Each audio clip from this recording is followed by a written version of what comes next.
Carlos lines it into left field, a base hit. One run is scored. Here comes Jason Worth. The throw by Posednik is offline. A two-run single by Carlos Ruiz. He's done it again against Broxton.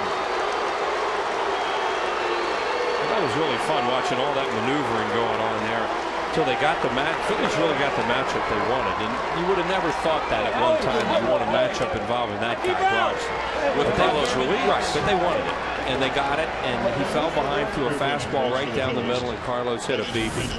See, he's behind. There it is. I mean, he almost like he's guiding the ball, aiming it. Good aggressive base running right there by the Phillies, and they get 2 runs out of it. You watch Broxton, the way he threw that pitch. He just doesn't have the drive behind.